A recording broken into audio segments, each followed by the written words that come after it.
Welcome back again to my channel at ang destination po natin sa ating galaan ay pupunta po tayo sa Ayanapa, Larnaca. Before po natin mapuntahan ang ating destination ay mapapadaan po tayo sa isang salt lake. Ito po ay isang lawa na kapag tag-init or summer na sa Larnaca ay magkakaroon po tayo ng asin sa lawa. Puro po yan asin.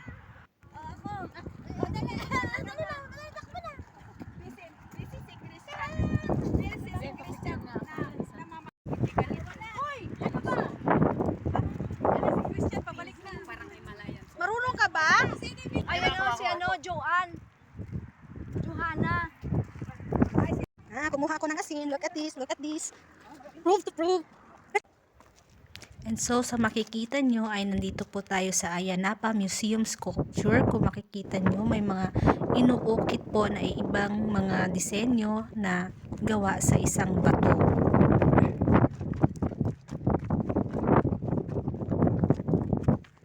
Isda na siya.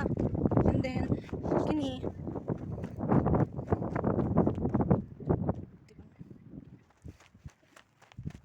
Saan siya? Kabaw.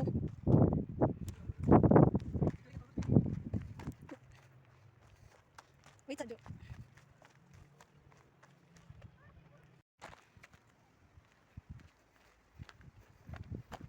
Saan ni Pirates of Caribbean? Itong bridge na ito ay tinatawag po nila itong Agro Bridge. Si Tin Man siya sa Wizard of Oz.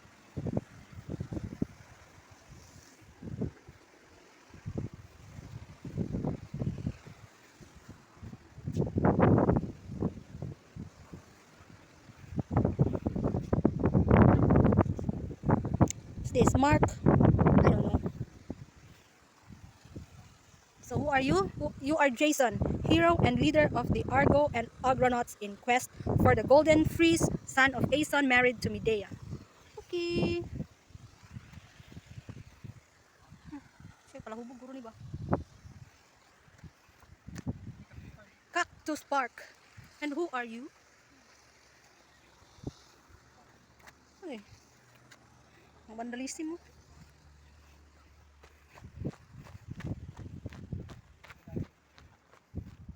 Who is that girl? This is Artemis. Yes. This tractor named Artemis from Russia. This one, 3 dogs head, 1 body. Panicos hispanus. Panicos hispanus from Cyprus. Yes. So this is the Trojan horse. Okay. So ito yung nabuhat.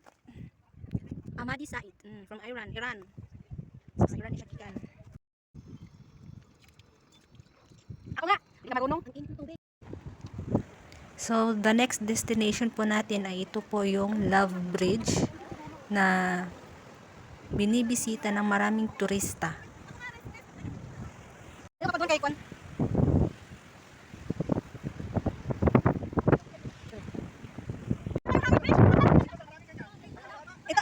ang Love Bridge.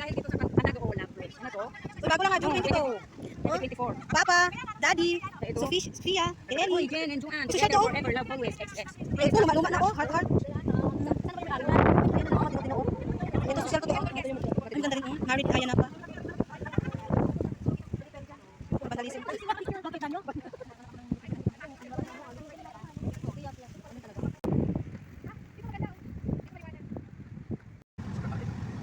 Ganda lugar natin, parang nasa akin sabi niyo sa papas.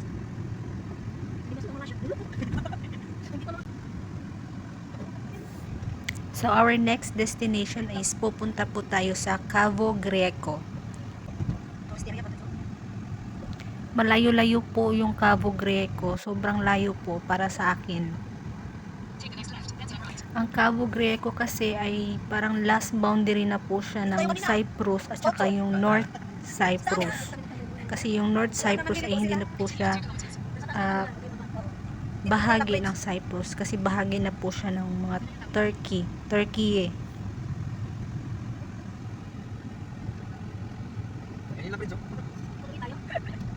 Pero ko lang mapan. Hindi ko makita yun.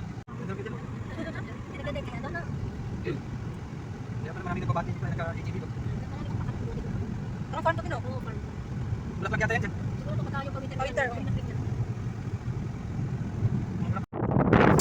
At last, nakarating na po tayo sa Cabo Greco at may makikita po tayong maliit na kapilya.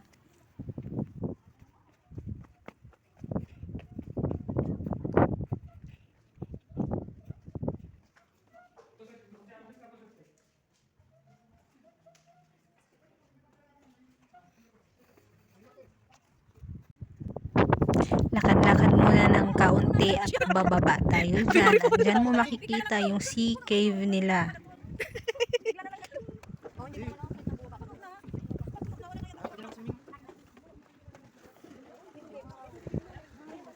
Marami ding turista ang nagvi-visit dyan at naliligo.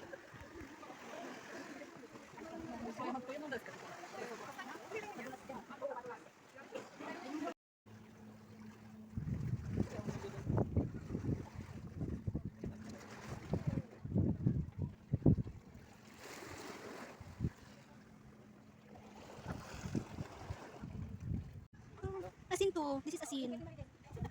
Daming asin. Pag high tide, di ba na Oh, naiiwan. Gabi to kita. Oh. Kung makikita nyo sa personal ang pusang yan, ang laki-laki po niya. Tapos, ang sabi ay parang 3 kilos ata yan. Adapted po yan ng simbahan, yung maliit na kapilya.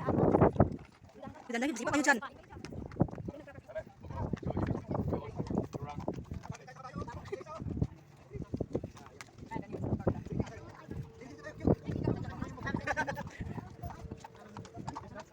Christian, you want to ride the horse? Huwag kang tumabi sa horse. Uy, masipa yung... Ano ba, saglit. Ano oras na pa? Kung magtanong ka kayo, hindi natin afford. Hindi natin afford.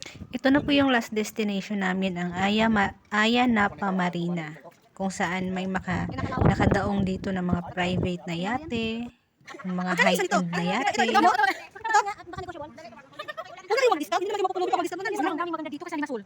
Mura lang to. Bilhin mo na, mura lang. Tawagan mo yung bangko mo? Yes, let me pay cash. Oo. Yes, cash. Bumili na kayo, mura lang. Thank you for watching and see you again sa next namin galaan.